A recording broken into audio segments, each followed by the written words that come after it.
नमस्कार दोस्तों, आपके हमारे योगी अजय कुमार चैनल में स्वागत है। आज से हम विभिन्न तरह की बीमारियों के वीडियो को लगातार बनाएंगे और जिसमें नॉर्मल नॉर्मल कब्ज से लेके कैंसर तक की बीमारियों का वर्णन करेंगे, उनका लक्षण क्या है और उनका उपचार किस प्रकार बिना दवाइयों के हम घरेलू और योग और प्रकृति के द्वारा उसका पूर्ण रूप से इलाज कर सकें। तो चलते शुरू करते हैं आज की वीडियो में। आज की हम जो कि एक आम समस्या है, हर दूसरे तीसरे व्यक्ति में पाया जाता है, कब्ज की समस्या। कब्ज कब्ज एक्चुअल में होता क्यों है, इसके बारे में हम जानेंगे। कब्ज जो बेसिकली होता है समय पर मल का त्याग ना होना। जैसे आज के टाइम में हम लॉकडाउन में अपने अपने घरों में हैं तो हम लेट से उठना पसंद करते हैं, और क्योंकि सुबह हमें जाना ना नहीं होता कहीं काम पे, इसलिए हम लेट पे उठना पसंद करते हैं, जिसकी वजह से क्या होता है, मल त्याग करने की इच्छा नहीं होती। कई बार मल हमारे आंतों में रह लंबे समय तक रहते हुए वो सूख जाता है। और मल का होना या फिर मल में गांठें होना ये कब्ज की निशानी है। 2-3 दिन में एक बार पेट साफ होना ये भी कब्ज की निशानी है। पेट में हल्कापन ना होना मल त्याग के बाद, इसका मतलब आपने का पेट पूरी तरीके से साफ नहीं हुआ है। दूसरा तो की दिक्कत क्या है, इसमें जीभ मटमैले रंग की हो जाती है, जीभ में डार्क वाइट रंग का मोटी लेयर बन जाती है। और कई बार कब्ज की वजह से और भी कई समस्या होती है, क्योंकि कब्ज को सभी रोगों की माँ कहा गया है, यानी कि सभी रोगों की शुरुआत जो होती है वो कब्ज से ही होती है लगभग। क्योंकि कब्ज जब जिस जगह पे होती है, यानी कि बड़ी आंत में जब मल सूख जाता है तो क्या होता है, टॉक्सिन्स बनते हैं जो कि हमारे ब्लड में सर्कुलेट होते हैं, और इससे जिस जहाँ भी वो टॉक्सिन्स पहुँचते हैं उस अंग को क्षतिग्रस्त करते हैं, जिसकी वजह से वहाँ पर एक स्पेशल तरह की उस अंग को नुकसान पहुँचता है और बीमारी क्रिएट होती है। तो कब्ज की वजह से क्या होता है, उसके लक्षण क्या है, जैसे मुंह से बदबू आती है, ठीक है, दुर्गंध आती है, भूख नहीं लगती, ठीक है, और आंखों के नीचे काला घेरा हो जाता है, जी मिचलाता है, कई बार उल्टी करने का मन करता है, और मुंह में छाले हो जाते हैं, और चेहरे पे मुहासे वगैरह हो जाते हैं, दाने पिंपल्स हो जाते हैं, चिड़चिड़ापन रहता है पूरी बॉडी, पूरे दिन भर छोटी छोटी बातों पर हम चिड़चिड़ा जाते हैं, गुस्सा ज़्यादा आता है उस पर। गठिया की समस्या देखी जाती है, आंखों की बीमारियाँ, कई बार मोतियाबिंद, कई लंबे समय तक, अगर किसको 6 महीने 1 साल 2-3 साल तक कब्ज की समस्या रही तो एक्चुअली क्या होता है पता नहीं चलता लोगों को, कब्ज हो जाता है तो लंबे समय तक कब्ज होने से क्या होता है, आंखों में मोतियाबिंद हो सकता है, काला मोतिया या फिर सफ़ेद मोतियाबिंद। उच्च रक्तचाप, ये देखा गया है कि जिनको उच्च रक्तचाप है उनको कब्ज की समस्या सबसे अधिक पाई जाती है। तो इसके कारण क्या है, गलत आहार विहार, क्योंकि हम कुछ भी असमय, क्योंकि लॉकडाउन में हम जब मर्जी खा लिया। पहले ये था कि हम पहले जॉब पे आते थे तो एक समय था हमारा खाने का कि सुबह हमने लंच करके गए हैं, फिर डिनर किया, फिर लंच किया, उसके बाद डिनर किया हमने, ब्रेकफास्ट के बाद लंच फिर डिनर। लेकिन अब क्या हो गया, असमय खाते हैं, 11 बजे 12 बजे खा लिया, कभी रात को 10-10 बजे तक खा रहे हैं, 9 बजे तक खा लिया, 12 बजे तक खा लिया।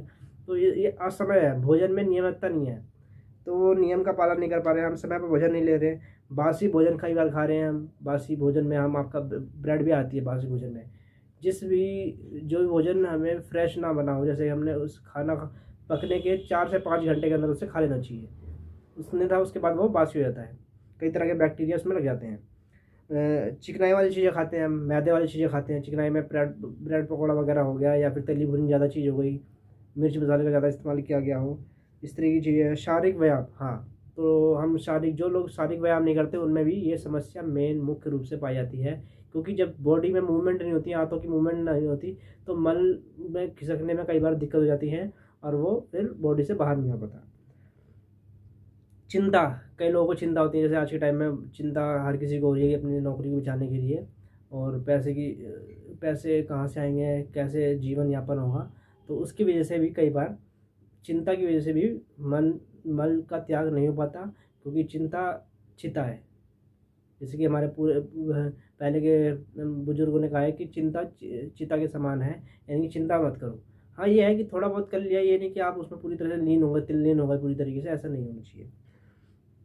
निद्रा, निद्रा के समय नहीं है, जैसे कि कोई 3-4 घंटे सोता है, कोई 10-12 घंटे सो रहा है, तो एक निश्चित समय होना चाहिए, 6 घंटे 8 घंटे का, जो कि एक पर्टिकुलर टाइम होना चाहिए और समय पर, यानी कि रात्रि 11 बजे तक हमें सो जाना चाहिए, 11 से लेके 5-6 बजे तक हमें सोए रहना चाहिए, सो सकते हैं, मतलब सुबह रात के 11 बजे से लेके सुबह के 6 बजे तक 7 बजे तक नॉर्मली। लेकिन कई लोग होते हैं 12 बजे 1 बजे तक 2 बजे तक नहीं सोते हैं, कई लोग 3 बजे सोते हैं। तो ये इस आदत की वजह से भी कब्ज की समस्या बनती है। तो हमने लक्षण बात कर लिए और कारण बात कर लिया। अब हम बात करते हैं कि इसका उपचार कैसे किया जाए। उपचार जो बेसिकली होता है, इसमें कभी कभी दस्तावेज औषधियाँ नहीं लेनी चाहिए। यानी कभी कभी हम क्या होता है कि उपचार में हमें क्या करना है कि कोई भी एलोपैथी दवाई नहीं लेनी। कब्ज में कोई भी एलोपैथी दवाई नहीं लेनी चाहिए। हम घरेलू नुस्खे से ही कब्ज इतने आराम से वो ठीक हो सकता है। कब्ज के लिए तो सबसे अच्छा तरीका क्या है, वो चोकर वाला आटा, यानी कि आटे में भूसी हो। कई बार लोग होते हैं छन्नी में छान के हम भूसी को अलग कर देते हैं, तो वो गलत है। खाने में रेशेदार भोजन करना चाहिए। जैसे कि रेशे होते हैं जो भोजन में ज़रूरी होती है, अगर वो ना हो तो वो जो मल है हमारे आंतों में चिपकने लग जाता है, जिसकी वजह से वो आगे खिंच सकता है और कब्ज की समस्या हो जाती है। अंकुरित चीज़ें खा सकते हैं।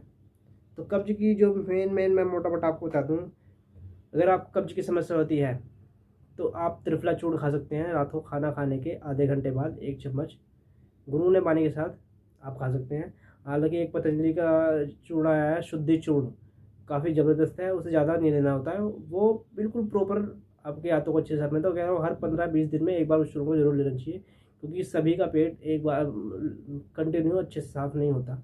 डेली कभी कभार होता है, लेकिन डेली नहीं होता है। 15-20 दिन में उस चूर्ण का इस्तेमाल जरूर करना चाहिए। उसका नाम है दिव्य शुद्धि चूर्ण। उसमें कई तरह के जड़ी बूटियाँ मिलाई हैं, बहेड़ा, हरड़, भूमि आंवला, 6-7 तरह की चीज़ें हैं जो कि पेट को अच्छे से प्रॉपर तरीके से साफ कर देता है।